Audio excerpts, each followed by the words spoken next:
que es calcular el valor que tiene una acción a valores de liquidación, es aproximar el dato contable a la realidad. Primera cuenta que habíamos hablado en la anterior clase, que es muy probable que los billetes y monedas no haya factor de ajuste, porque eso es fácil de verificar. Por ese motivo lo habíamos mantenido exacto. Ahora, en cuentas por cobrar, sí, normalmente se lo ajusta y las frecuencias que sea hacia abajo. Es muy poco probable que una empresa deba cobrar más de lo que tiene registrado. Normalmente siempre es al revés.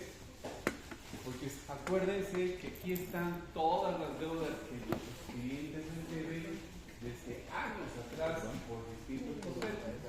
Entonces, esta es una cuenta que normalmente se la ajusta hacia abajo. Obviamente, la manera en que lo vamos a hacer pues es muy burda frente a lo que se hace en la realidad. Tiene que hacerse un análisis de lo que compone esa cuenta para poder establecer un factor, ¿no? Entonces, ese factor lo vamos a anotar en esa columna que estamos llamando factor de ajuste.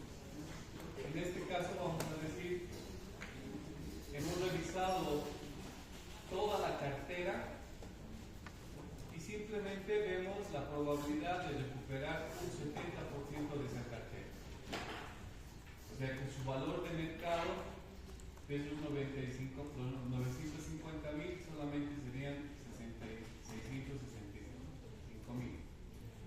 O sea, para efectos de liquidación, la deuda que podemos llegar a recuperar es menos de lo que está registrado contablemente. Hay una vocecita por aquí.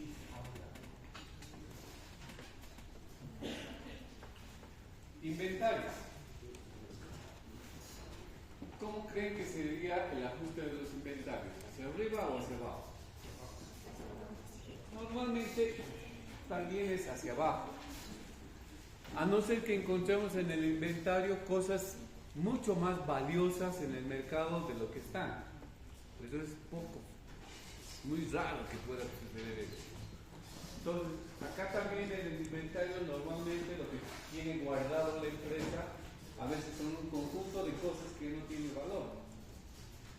Tiene valor contable, pero no tiene valor en el mercado, porque está obsoleto, está deteriorado o por ahí ni siquiera existe, ¿no? Entonces esto también va a ser objeto en nuestro ejercicio de ajuste, donde solamente vamos a reconocer un 85% del valor del inventario. Gastos anticipados. A ver, aquí vamos a decir, ya, los creemos, están bien sustentados los pagos hechos, no va a ser objeto de ajuste.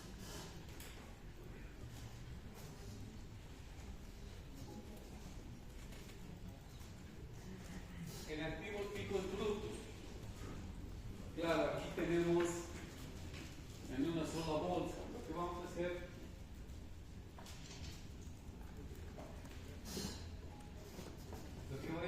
aquí tenemos activos fijos brutos, tenemos depreciación acumulada y activos fijos netos, ¿no? Entonces lo que voy a hacer simplemente como ejercicio,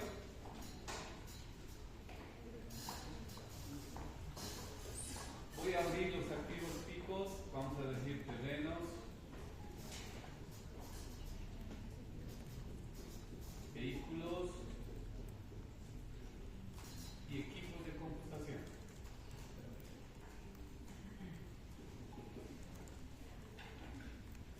Y vamos a suponer que tenemos terreno por 300.000,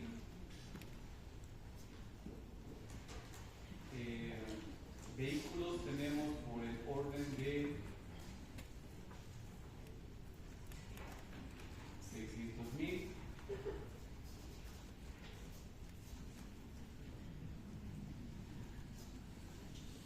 y finalmente equipos de computación por 130.000. O sea, la sumatoria de estas tres nos da el 1.030.000. sea, lo estoy descomponiendo.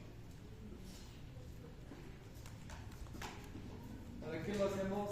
Por lo siguiente. A ver, terreno.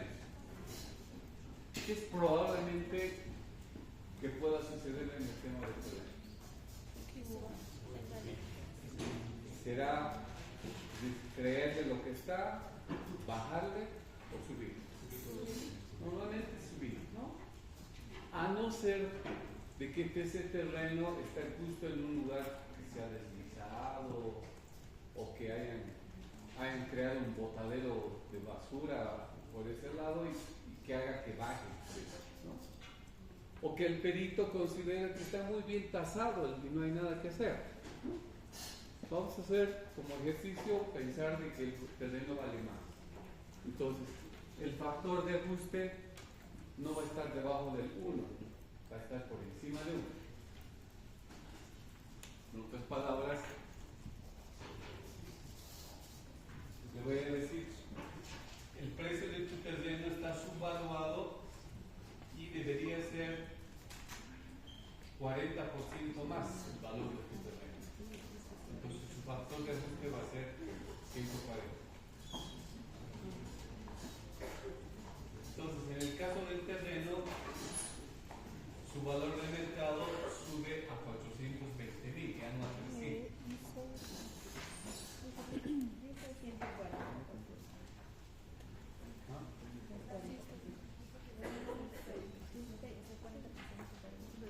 Vehículos. ¿Qué pasa con vehículos? ¿Creen que van a ir a vender vehículos a valor en libros?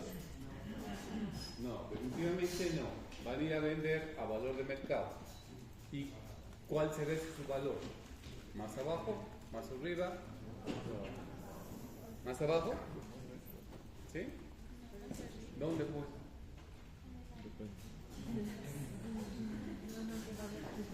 Si sus vehículos se deprecian en 5 años, al 20% lo van a ir a vender su vehículo después de 4 años. Y si se deprecia totalmente, va a valer un boliviano. ¿A un boliviano van a ir a vender? Menos entonces. Siempre va a ser más, ¿no?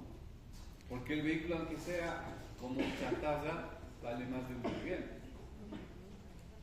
Entonces es muy probable que los vehículos los vamos a tasar con valores más altos de lo que está en la contabilidad. Tendría que pasar cosas raras, es decir, bueno, mira, tu coche está con 2 años de depreciación, pero lo has estrellado en los yungas y es una lata, ¿no? En ese caso irá a la baja. Por eso es que esta tarea no se hace así en grupo, o sea, no se hace todo el grupo de vehículos, sino se agarra la lista de los vehículos y uno por uno se va verificando cuánto podría valer en el mercado. Habrá coches que valen más, tal vez otros coches que valen menos. Todo depende de su estado físico, etc. Entonces, nuestro ejercicio es muy burdo, muy global, general. Vamos a pensar de que los vehículos deberían estar un 30% más de su precio. Equipos de computación. Aquí sí le podemos bajar porque normalmente 4 años simplemente dura un equipo de computación, ¿no? Pero como la tecnología es muy acelerada, etcétera, vamos a decir, le vamos a reconocer solo el 90%. Listo. Luego vamos a los pasivos. Y los pasivos de corto plazo, ustedes lo ajustarían hacia arriba, lo mantendrían o lo bajarían.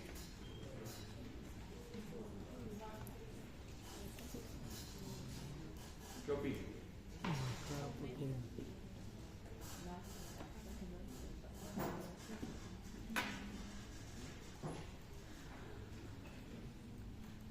Lo más común es que estas deudas se respeten, porque es bien fácil saber. banco, ¿cuánto tenemos a la fecha? Es muy poco probable que les baje, o sea, que ustedes deban menos que lo que está en los libros, es poco probable. Todavía les puedo creer que deben más, que no le han quitado esas deudas, ¿no? Pero generalmente es un dato que es fácil de poder verificar, no es complicado, porque es llamar al banco y decir, oye, ¿cuánto debe esta empresa? ¿Cuánto debe mi empresa? Entonces, lo vamos a mantener. Pero las variables acá son muy nítidas para pensar si esto debería ser. Impuestos. ¿Piensan que pueden ser menos los impuestos?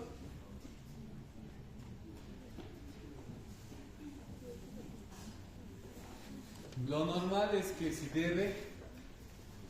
deba algo más. Sus intereses, sus accesorios, ¿no es? Es poco probable que esté justito o que esté al día. Entonces vamos a asumir aquí que los impuestos le vamos a colocar un ajuste del 5%. O sea, yo estoy pensando de que esta empresa debe más de lo que dice. Y estimamos que sea 136.000 y no 130.000. Sueldos por pagar. Este dato normalmente no hay mucha tela que cortar, pues simplemente los empleados le van a decir me debe la empresa hasta esta fecha, la vamos a mantener. Cuentas por pagar son las deudas que la empresa tiene con proveedores. A bajar no tiene sentido, o sea, de que algunos proveedores dejen de cobrarlos, poco probable. Tal vez nos puedan cobrar más, inclusive lo vamos a mantener. Y otras cuentas por pagar también. La hipoteca. La hipoteca, igual que la deuda con el banco, es bien fácil de poder ser verificado. O sea, no lo vamos a buscar. Y listo.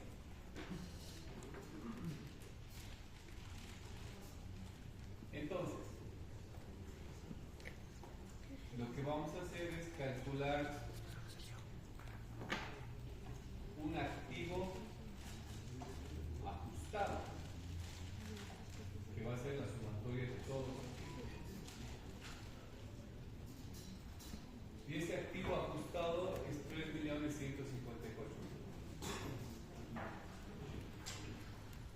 Estamos hablando del activo ajustado a valores de liquidación son 3.154.000.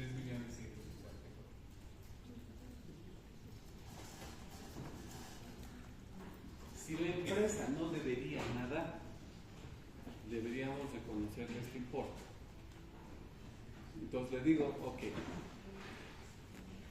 con tus terrenos, con cuentas por pagar hacia arriba o hacia abajo, tus inventarios, tu empresa, en mercado vale 3.154.000.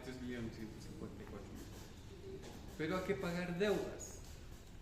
¿Y esas deudas a cuánto ascienden? Ya hemos hecho la verificación de las deudas y resulta que el pasivo ajustado asciende a, vamos,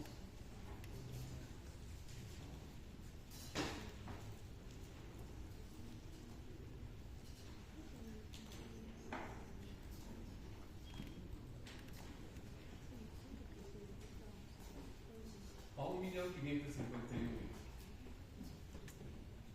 Decimos, todas tus deudas ascienden a 1.551.000. ¿Listo?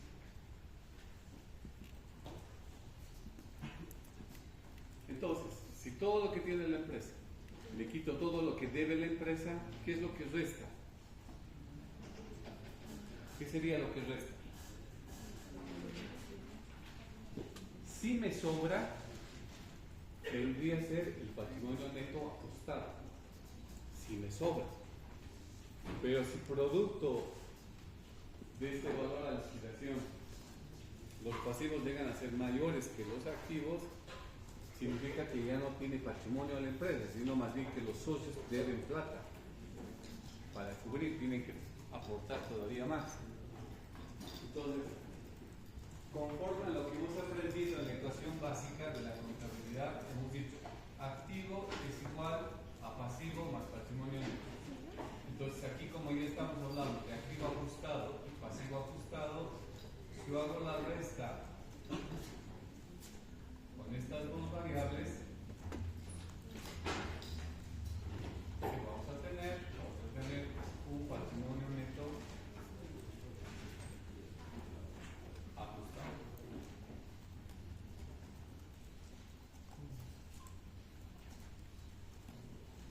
Y eso representa 1.603.000. ¿Qué es lo que tenemos que conseguir? Lo que decíamos, tenemos que conseguir cuánto cuesta el valor de la acción común. Pero a valores ajustados. O a valores, como le llamamos, de liquidación. Entonces, el siguiente paso debería ser, para encontrar este valor ajustado,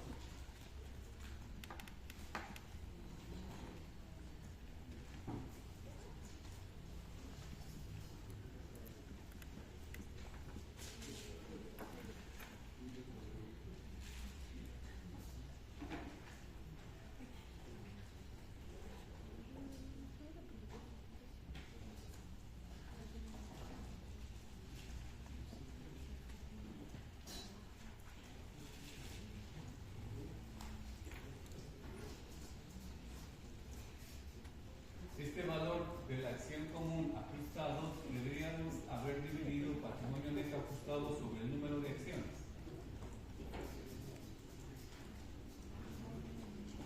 Pero antes de hacer esto, ¿qué tenemos que fijarnos? Exactamente. Si en nuestro caso existe un capital preferente, ya sabemos que el capital preferente percibe dividendos preferentes, eso ya sabemos. Pero en el momento también de liquidar la empresa, existe una prelación de a quién se le paga primero. Hay una prelación. Significa un orden, ¿no? Entonces, primero se pagan todos los pasivos. Una vez pagados los pasivos, se devuelve el capital a los socios preferentes y si sobra algo, recién a los socios comunes. Entonces, en nuestro ejemplo, todo el patrimonio neto le pertenece al socio común, nos fijamos y sí. ¿Por qué? Porque no tengo un capital preferente. Si tuviera, le quitaría esa parte y recién dividimos entre el número de acciones. Pero como en el ejemplo no existe el capital preferente, significa que todo el patrimonio neto ajustado que acabamos de calcular lo vamos a considerar para hallar esta variable que le estamos denominando el valor de la acción común a valores ajustados. Entonces, eso va a ser 1.603.000 dividido entre el número de acciones. Creo que nos dimos, ¿no? El número de acciones. Acá está. Pusimos 10.000 acciones.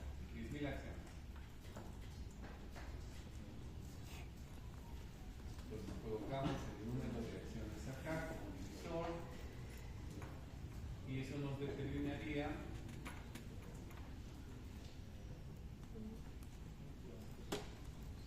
que el valor de cada acción común es 160 pesos con 30 centavos.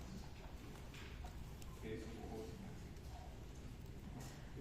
Entonces, la manera de calcular el valor de una acción a valores de liquidación con el método este que estamos denominando es igualito que calcular a valor en libros contables, solo teniendo cuidado de trabajar con valores ajustados tanto del activo como del pasivo, pero después su construcción es exactamente la misma.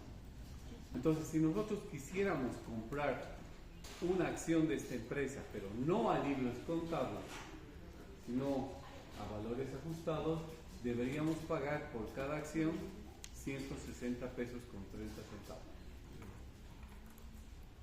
¿Okay?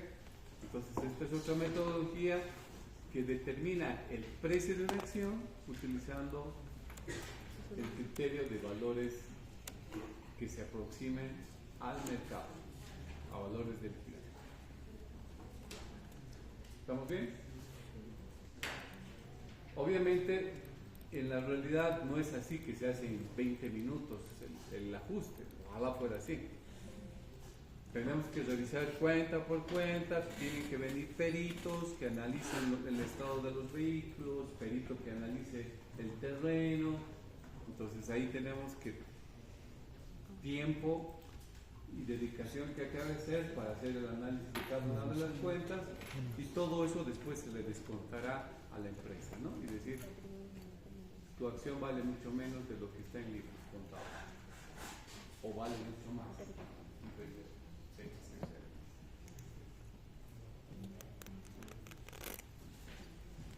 Ok.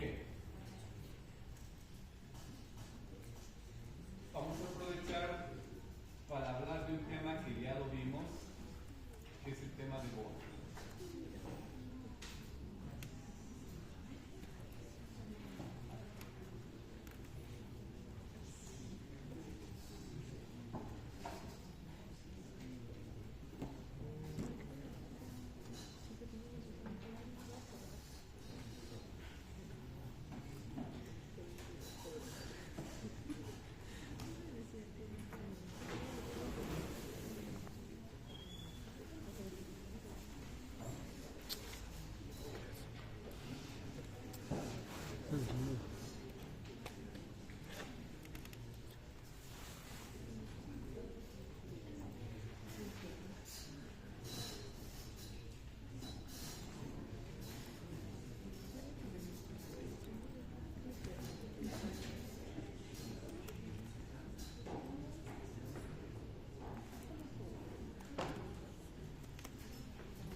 Los bonos ya sabemos que son títulos valores, ya sabemos que se llaman activos financieros, ya sabemos que se llaman instrumentos financieros, etc. Es una forma que tienen las empresas y también el Estado para conseguir dinero. El ejemplo más claro es lo que está sucediendo hoy día, donde el Banco Central está vendiendo bonos en dólares. ¿Y para qué está vendiendo en dólares? Para conseguir dólares. Entonces, ¿y en los hechos qué significa eso? De que cuando ustedes compran ese bono, ¿qué van a ganar? Interés. Si compran 30 días, creo que son 90 días, 60, etc. Van a ganar interés. Entonces es como si estuvieran otorgando un préstamo al Banco Central por la compra de ese bono. La misma lógica, una empresa puede emitir bonos y también vender esos bonos en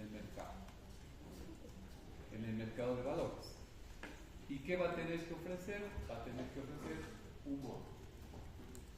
Ahora, el marco normativo que existe en nuestro país para la emisión de bonos está establecido en el Código de Comercio y por supuesto en la Ley del Mercado de Valores y sus reglamentos, porque ahí establece las competencias que tienen las entidades para trabajar con títulos valores. Más allá de esto, algo interesante que podríamos decir es que el bono tiene estas características. Primero, barco, uno es el deudor y el otro es el acreedor. Es una relación 1 a 1. En cambio, cuando vendemos bonos, es un préstamo. Pero es un préstamo de muchos a uno. Volviendo otra vez al ejemplo del Banco Central. Si el Banco Central emite los bonos, ¿quiénes compran? Muchas personas, muchas empresas. Entonces, todas esas empresas, todas esas personas, que son muchas, le están prestando a uno solo, que es el Banco Central. Entonces, a eso se refiere esta característica de plurilateralidad. 2. Hablamos de la unidad del prestatario porque estamos hablando de que el que recibe la plata es uno solo, ¿no? Y hablamos de largo plazo porque normalmente este instrumento es para conseguir plata para el mediano y largo plazo. Solo el gobierno, para efectos de política económica, históricamente ha estado emitiendo bonos de corto plazo, bono navideño, bono aniversario, para 8 meses, etc., para quitar plata del bolsillo de la gente para que no haya inflación, ¿no? Pero después, cuando una empresa privada emite los bonos, es para conseguir plata prestada por plazos largos.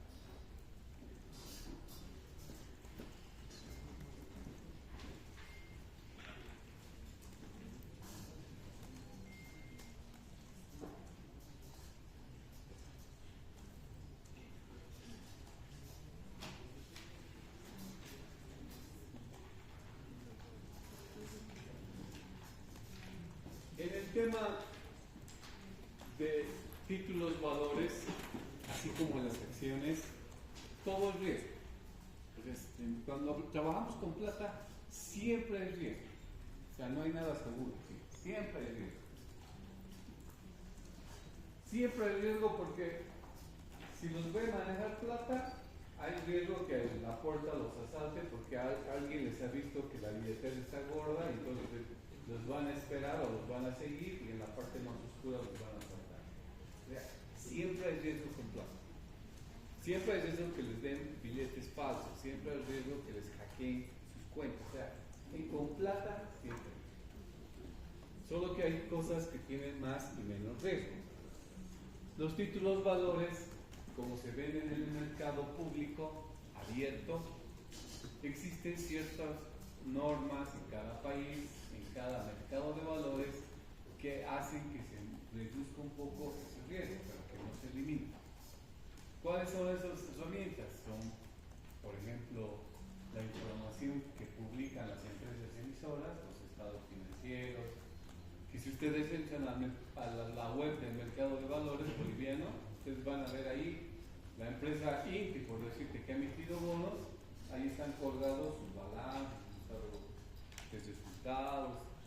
Además, hay informes de calificadoras de riesgo que dicen cada año cuál es la capacidad que tiene la entidad emisora para lograr sus obligaciones. Pero como vimos con los chicos de portafolio, esas calificadoras de riesgo a veces no hacen su tarea. Comparamos la calificación de riesgo que había hecho la empresa de Banco Fácil en el mes de diciembre del 22 y 3 meses después la de Barclays, ¿no? Y vimos el informe de calificación de riesgo de 3 meses después, que era totalmente negativo, muy diferente a lo que había sacado en diciembre.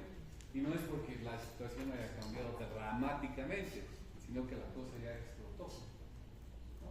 Entonces, si bien existe este mecanismo, también tiene sus reparos.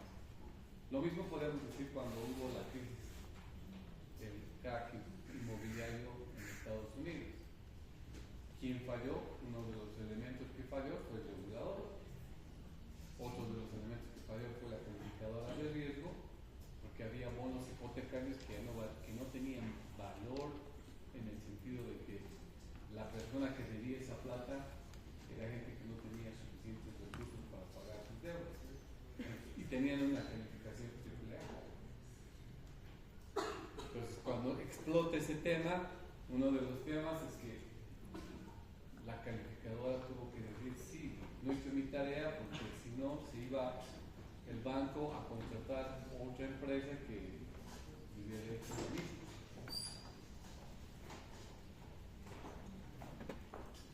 Hemos hablado en los meses pasados del tema de los bonos soberanos. ¿Han escuchado, no? Los bonos que como país hemos vendido en los mercados internacionales. ¿Para qué? Para conseguir plata, para conseguir dólares. ¿Y qué ha pasado con los bonos? No se han emitido el año pasado, se han emitido ya varias, 13 millones de bonos se han vendido, ha resultado bueno, con éxito, creo que han sacado 2.000 millones de dólares, había tasas, la última emisión ha salido con una tasa casi del 7%.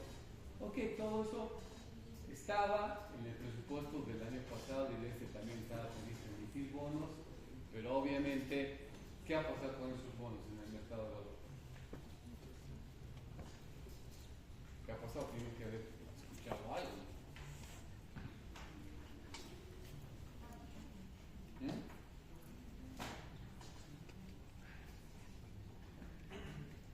Sucede que ese mercado de valores que califica, que evalúa a la empresa o al Estado que ha emitido títulos valores, ¿cómo creen que debe calificarse? Como un país peligroso. Con un país que tiene dificultades, que probablemente tenga dificultades para honrar sus deudas. Y entonces, por eso es que nuestra calificación ha ido bajando mes a mes. La última calificación que la puso Moody's, que es una entidad internacional, nos ha bajado a C, C menos, no. La mejor nota es A. Si te dicen triple A, lo mejor. Y así va bajando. A, y estamos en C. Y la tendencia, ¿eso qué significa? Que si en algún momento alguien ha comprado un bono a $1.000 afuera, hoy día está dispuesto casi a vender, yo diría, en el mejor de los casos, está dispuesto a venderlo al 60%. O sea, vender a $600. ¿Por qué? Porque el riesgo que ven es que Bolivia ni va a poder pagar tal vez sus intereses y mucho menos devolver el capital. Entonces prefiero perder 40% y recuperar unos 60%. Mal negocio, sí, mal negocio. Pero eso ha sucedido en otros países, sí, ha sucedido en otros países. Argentina en su momento se declaró default. Les digo, no tengo plata para pagar los bonos que hemos emitido. Que se han ido a arbitrar, todo ese rollo de cosas, sí, pero ha llegado a ser supremo. Entonces, el tema del riesgo siempre va a estar permanente en los mercados de valores. Pero más allá de eso, existen distintas tipologías de bonos. Hay bonos, los normales, que son los bonos ordinarios o corporativos, que son los más comunes, ¿no? Sale un bono, tiene su vigencia, mientras dure esa vigencia me pagan intereses, termina el bono, me devuelve mi capital. Bien sencillo. Hay los bonos convertibles, significa que cuando termine la vigencia del bono no me devuelve plata, me dan acciones. Se convierte el bono en acción. Y me dice, ok, ¿cuánta plata me has prestado? Me has prestado 100.000. Ok, ahora te vas a volver accionista y te voy a dar acciones equivalentes a 100.000. Entonces, hay también los bonos perpetuos, hay los bonos que decíamos que existen en el mercado boliviano. Los bonos son usualmente de rentabilidad fija. Significa que ganan una tasa de interés constante, que no cambia en el tiempo. Su precio puede variar en el mercado, eso es otra cosa. Pero no su precio por primera vez, sino su precio por segunda vez y lo revenden, ese precio varía. Pero el precio de emisión no cambia, es uno solo. Pero cuando yo ya no vendí el bono, a mí como empresa, a mí como gobierno, ¿qué me importa, no? El que haya comprado es su problema. el que ha comprado lo va a volver a vender, puede volverlo a vender en el mercado de valores y ahí verá en ese momento si su precio ha subido o su precio ha bajado. Pero el punto es de que la característica de estos bonos es que tienen rendimientos fijos, es decir, la tasa de interés siempre va a ser constante. Entonces el problema de los bonos no es saber cuánto cuesta el bono cuando sale a la venta. No es ese el problema. El problema es saber cuánto vale el bono en otro momento que no sea su primera venta. Ni cuánto cuesta el bono cuando termina la vigencia. ¿Por qué? Ahorita vamos a ver con variables. Entonces el problema, igual que las acciones, nosotros hemos visto, no interesa saber cuánto vale la acción, porque la acción se vende a su valor nominal. Pero lo que sí nos interesaba era establecer cuánto vale la acción en el mercado. Después que se vendió, después que estaba en circulación y alguien lo quiere volver a vender esa acción. De la misma manera, aquí vamos a apuntar no a definir cuánto vale el bono por primera vez, sino por su segunda, tercera, cuarta, quinta vez. Sus precios de reventa. ¿Qué variables vamos a utilizar?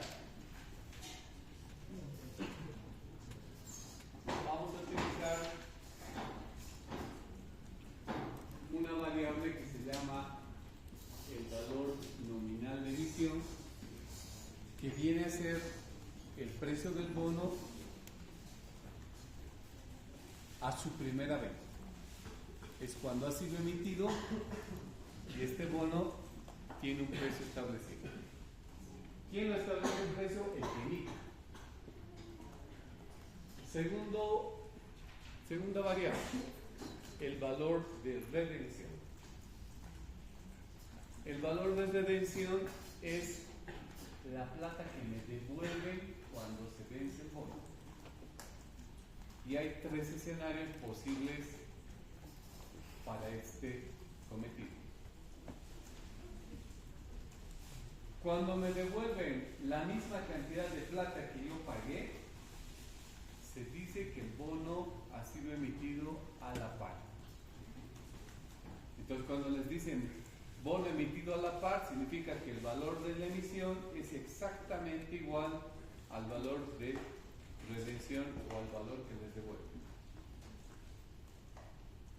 Pero también el bono puede ser emitido con prima.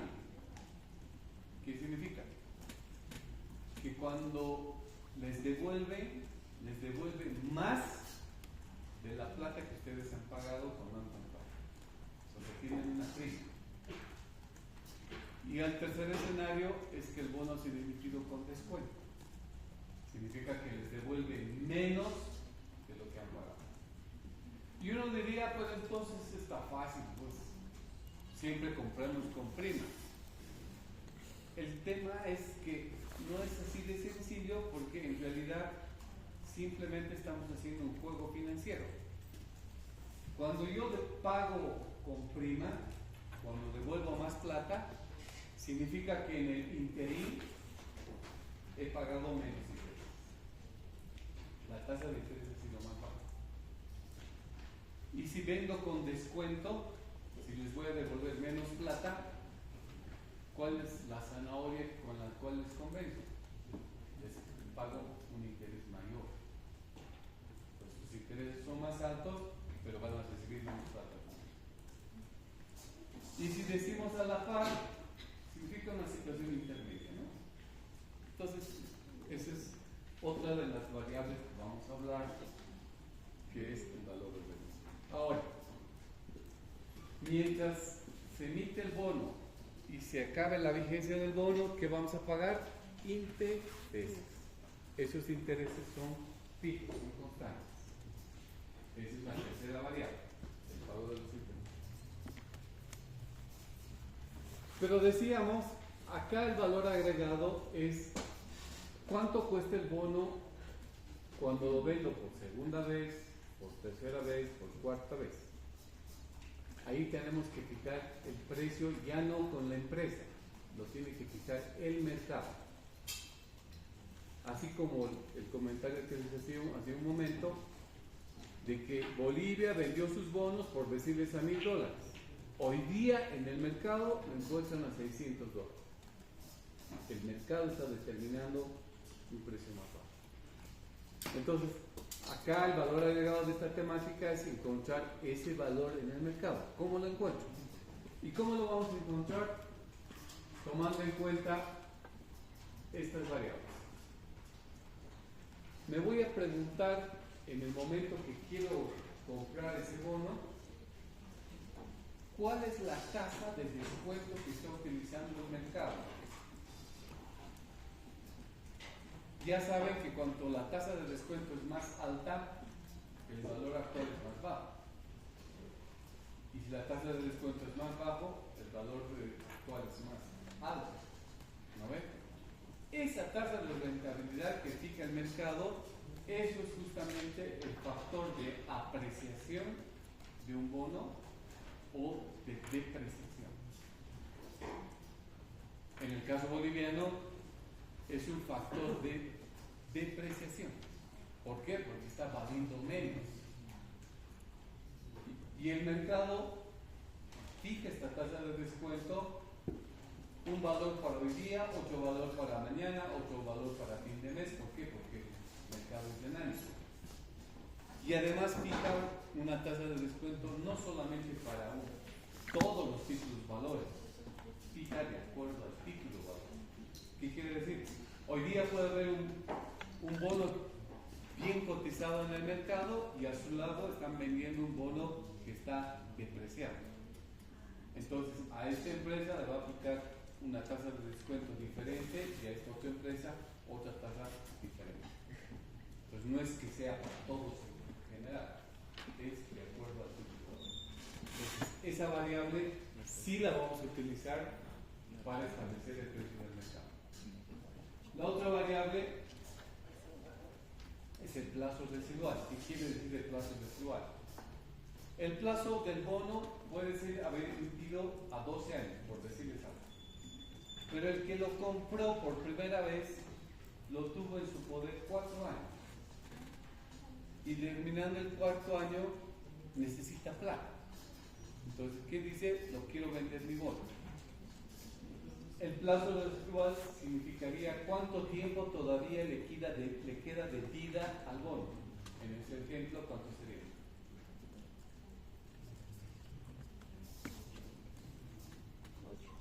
¿Por cuánto ha sido emitido? Por 12. ¿Cuánto tiempo lo tuvo en su poder? 4. ¿Cuánto le falta?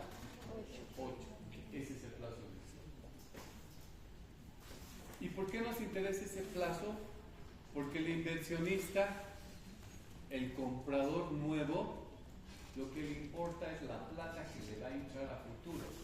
No le importa la plata que ya se ha cobrado el beneficiario anterior. Entonces, por eso necesita establecer el plazo residual. Porque en ese plazo residual se va a fijar qué conceptos de dinero le van a entrar a su bolsillo. Ahora, ¿qué le va a entrar a su bolsillo? Los intereses que falta pagar. ¿Y qué le va a entrar a su bolsillo? El valor de redención, lo que le van a devolver.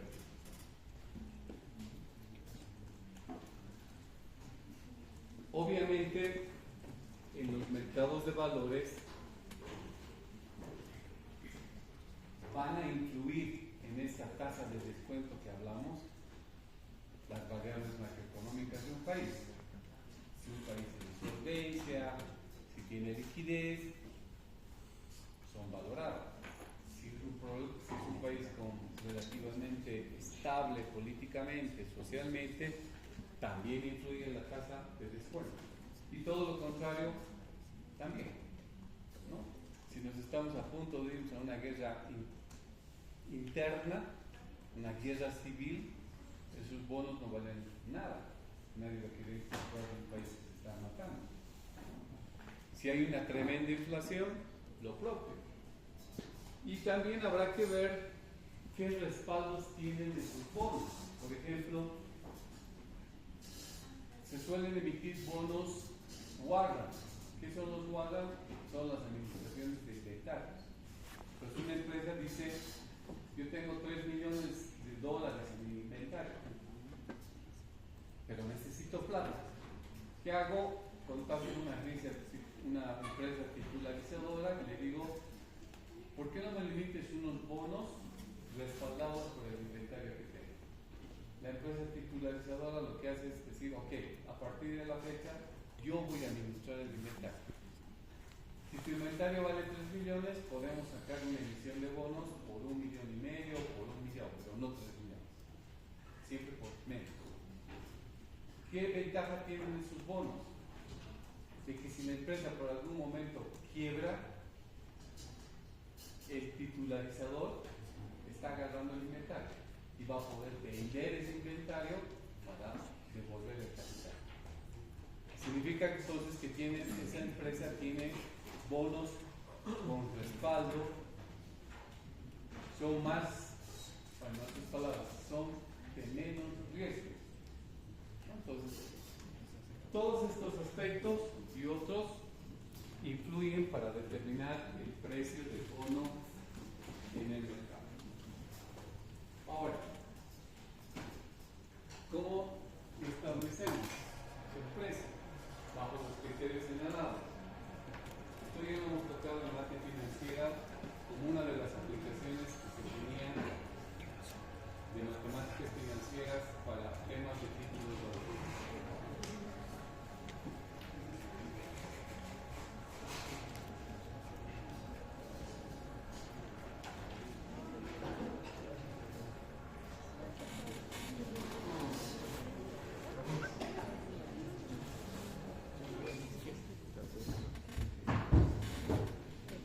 Entonces, ¿cuáles son las variables?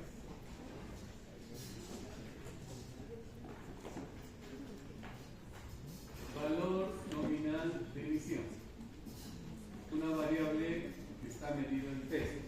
¿Cuánto cuesta el bono por primera vez? La tasa de interés que paga el bono, que está expresado al tanto por ciento. La vigencia del bono, lo podemos expresar en eso. El valor de redención, que es la plata que me van a devolver cuando termine el bono, también expresado en pesos. Y posteriormente, producto de esta tasa de interés, vamos a calcular qué cantidad de dinero me pagan por concepto de interés. Le vamos a decir I mayúscula. Esta I mayúscula, que es plata, está relacionada a la tasa de interés. Y vamos a colocar como K a la tasa de descuento, que va a estar expresado al tanto por ciento, y finalmente P va a ser el precio del bono en el mercado, también expresado en unidades monetarias. Con estas variables, gráficamente podríamos decir lo siguiente. El bono es emitido en el periodo cero y tiene su vigencia en el periodo E. Ahí acaba la vida del bono. En el periodo cero, ¿a cuánto se vende el bono? Se vende al valor nominal de emisión. Termina el primer año, el primer periodo. ¿Qué es lo que paga la empresa emisora? Paga sus intereses. Termina el segundo periodo, ¿qué paga? Intereses. Termina el tercer periodo, ¿qué paga? Intereses. Y así va pagando, ¿cuántos intereses? N intereses. O sea, paga, si estos son 10 años, pagará 10 intereses anuales. Si son 20 semestres, si estamos pagando intereses semestralmente, tendremos 20 intereses semestrales. ¿Ok? Pero además dijimos que los bonos tienen una tasa de interés fija, ¿no ves? Entonces, si la tasa de interés fija implica que los importes que recibimos de interés son igual, toditos son iguales. Siempre recibimos la misma cantidad de plata. ¿Hasta cuándo? Hasta cuando termine la vigencia del bono. Y cuando termina la vigencia del bono, ¿qué es lo que hace la empresa emisora? Devuelve la plata. Para nosotros el valor de redención. Entonces, aquí se va a encontrar el valor de redención en el periodo.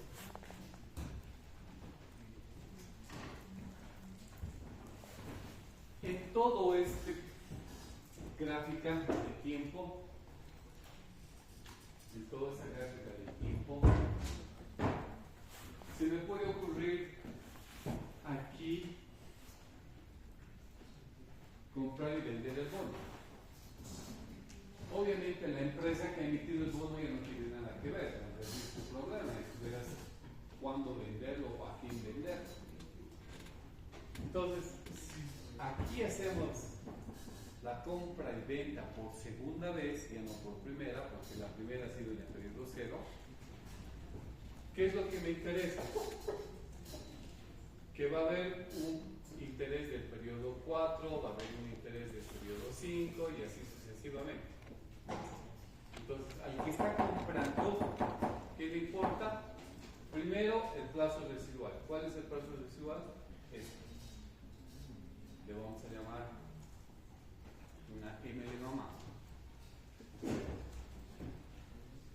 Ese es el plazo que le resta al bono. Y durante este plazo, ¿qué se va a recibir de plata a futuro? Si aquí estamos haciendo la venta, tenemos que establecer ese precio. ¿Y ese precio qué viene? Viene determinado por todas estas variables que van a venir al futuro. Todos estos intereses. Pero como están traídos en el futuro los voy a traer con la tasa de descuento que hemos hablado. ¿A dónde? A este punto donde estamos haciendo la venta.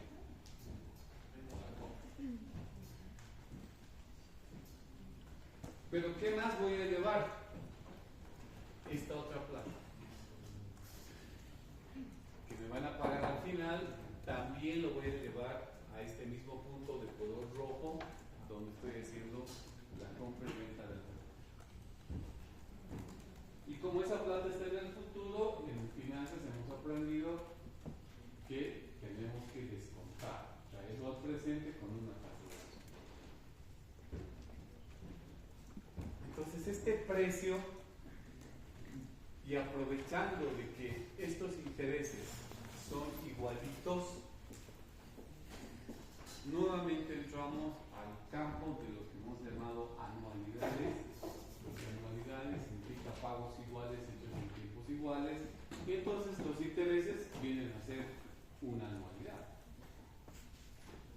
Y las anualidades que son ciertas porque conocemos el tiempo que falta, que son simples porque coincide con el interés y que se pagan al final de cada periodo, nos permiten trabajar con una fórmula de su valor actual que diría que los intereses I multiplicados por 1 menos 1 más K, que es la tasa de descuento del mercado, sobre la tasa de descuento elevado a M, que es el plazo residual. Con esta fórmula que estamos haciendo, todas las variables que hemos encerrado en este ciclo de los intereses, las estamos llevando todos estos importes hasta el punto rojo. Y con una tasa de descuento también. Pero ¿qué más tenemos que llevar al punto rojo? El valor de redención. Entonces digo, más valor de redención. Pero el valor de redención solo se paga una vez, no se paga todos los años. Solo se devuelve una vez. ¿Qué herramienta utilizamos? utilizamos para llevar este importe de dinero hasta este punto rojo? Utilizamos la herramienta del descuento compuesto, del interés compuesto, de su valor actual, que hemos utilizado ya cuando trabajábamos calculando el costo de capital. Esa misma forma utilizamos, es decir, multiplicamos por 1 más K elevado a menos E. Entonces, de esta manera se establece el precio del bono a cualquier fecha. Porque este bono lo puedo vender más adelante, aquí. Si lo vendo ahí, va a aparecer otro plazo residual. Y en ese momento voy a preguntar cuánto está la tasa de descuento del mercado. Y vamos a establecer otro precio, ¿no?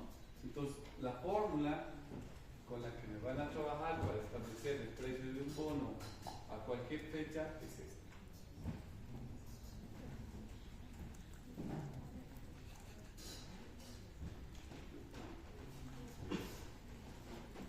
Entonces, por ejemplo, si yo les digo que un bono ha sido emitido por un importe de 1.200 pesos a la par,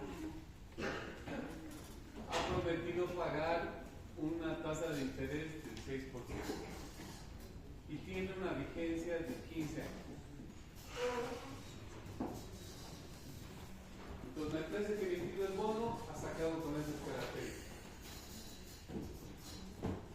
¿Qué variable me han dado que no está dicho?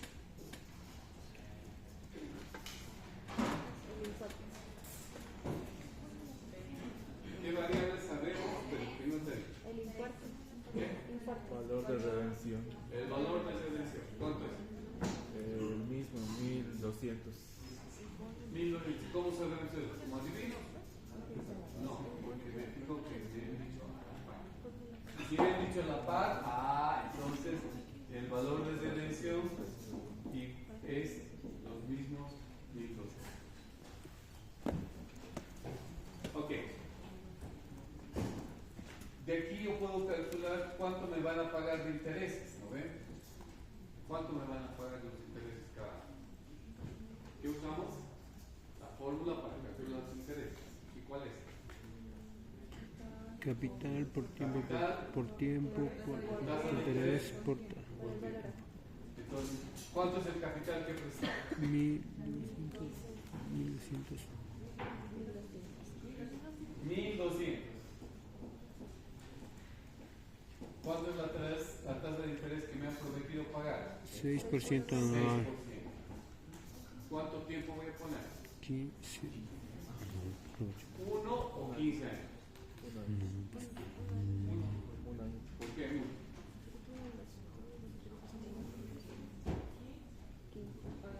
¿O por qué 15? El interés se paga cada año. El interés se paga cada año. Entonces, ¿cuánto voy a poner? 1. Porque si pongo 15, es como si me pagaran interés de 15 años en uno solo. Y no va a pasar eso. Me van a pagar cada año lo mismo. Entonces, esto es igual a 1. ¿Cuánto va? 72. ¿Perdón? 72. 72. 72 pesos me van a pagar cada año. Lo mismo. 72 primer año, 72 tercer año, etc. Ok. Vamos a asumir que después de 5 años el bono es otra vez objeto de venta, pero ya en el mercado de valores. Y en ese momento el mercado de valores dice que está fijando una tasa de descuento del 9.5%.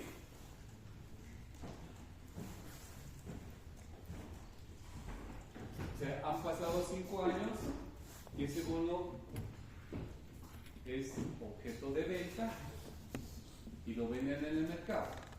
Y el mercado, como los tomates que está de moda, está estableciendo una tasa de descuento del 9.5%. Bueno, ¿qué dato nuevo surge de acá? ¿Qué dato nuevo? ¿Qué variable? M de mamá.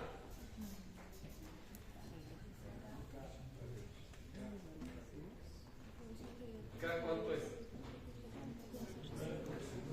9.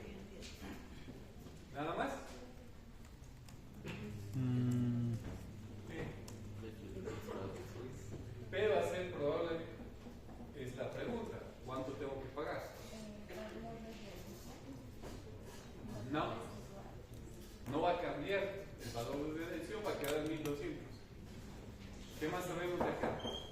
A partir de las letras rojas. ¿Qué?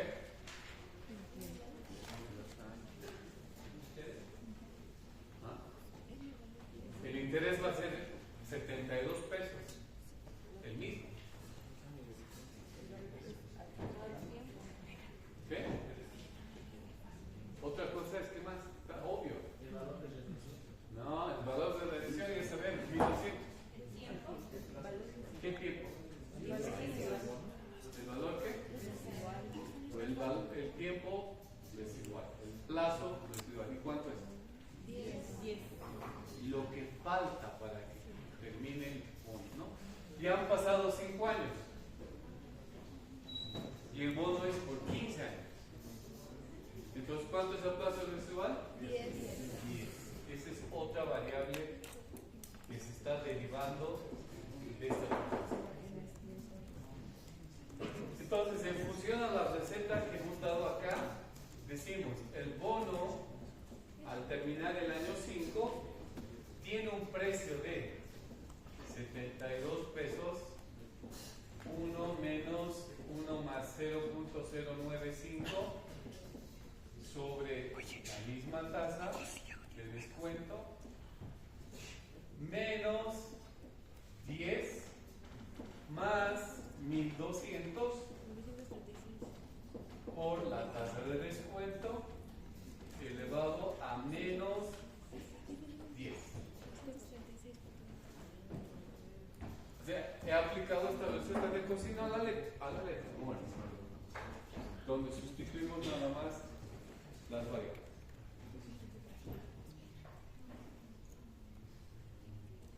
¿Estamos? Ya después de esta operación, y esta operación ¿cuánto nos determina?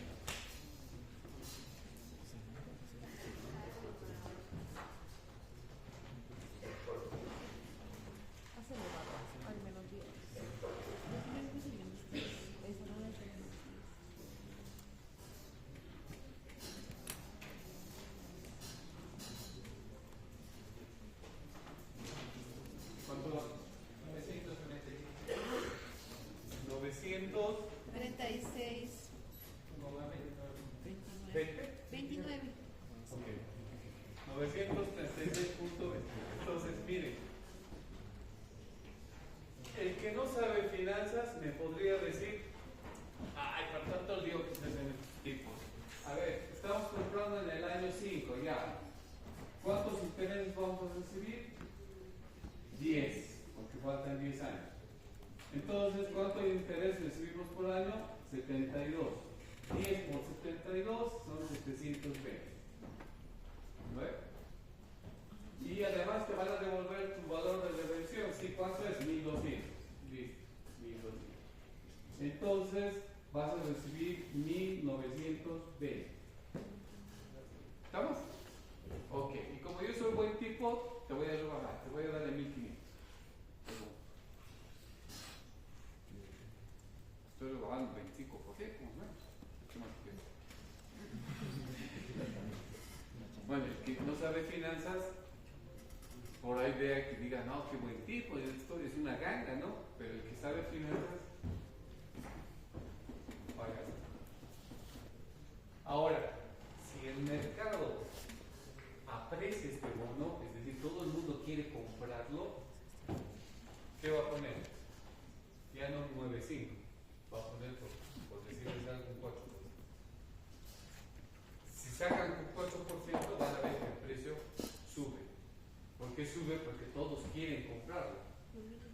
Y al contrario, si este bono nadie quiere comprarlo, son pocos los que quieren, les va a decir, bueno, te lo compro, pero con una tasa del 18% de descuento. Y el precio se va a desplomar.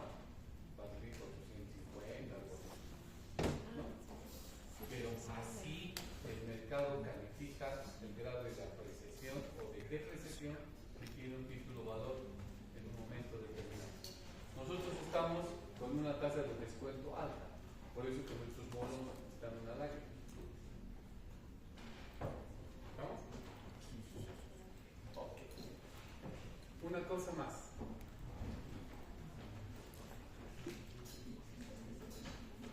Ustedes ya son campeones de sacar tasas de interés equivalentes. Claro, si sus notas han mejorado en el segundo parcial es que algo han debido estudiar, supongo. O ha venido un buen amigo.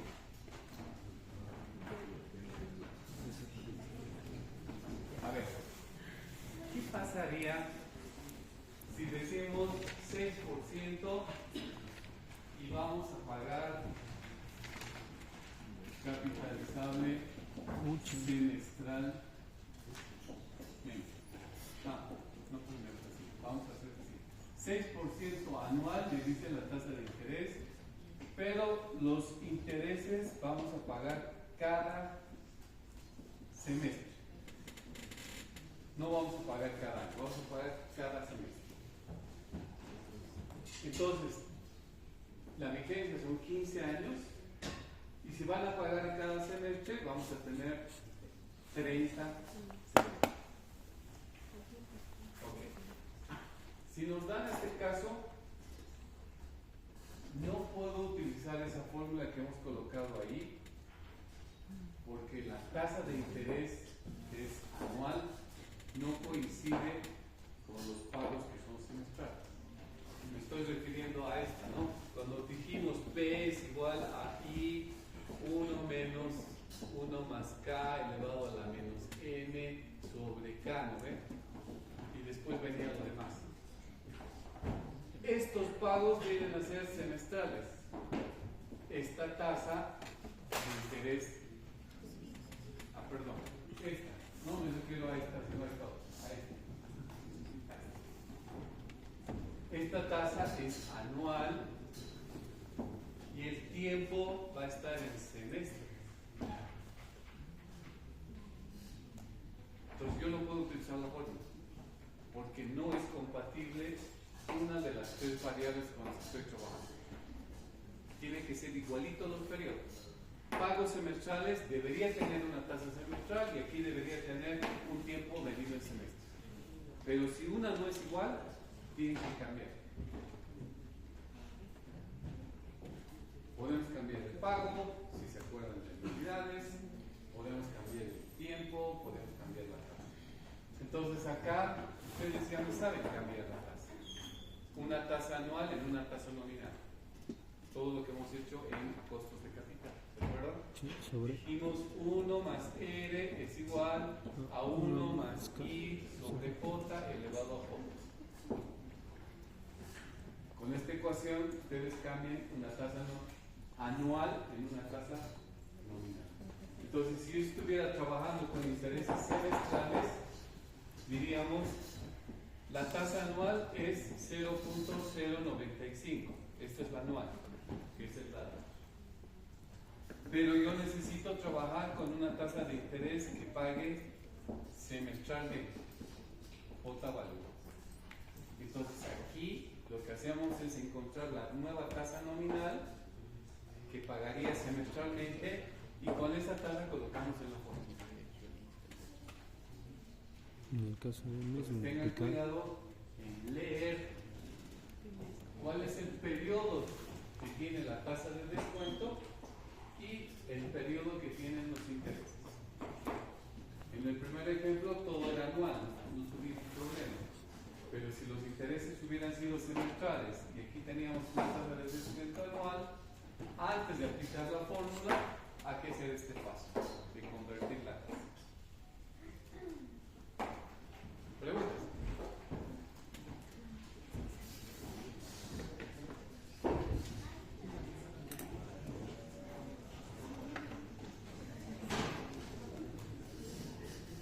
¿Tienes una pregunta? Querías despedirte de mí. Porque hasta aquí llegamos, chicos. Hasta aquí va a entrar el examen final de este primer tema hasta bonus. Así que les deseo el mejor de los éxitos en su última prueba, espero que le vaya bien. Y si no, alguito se va a abrir seguro en invierno.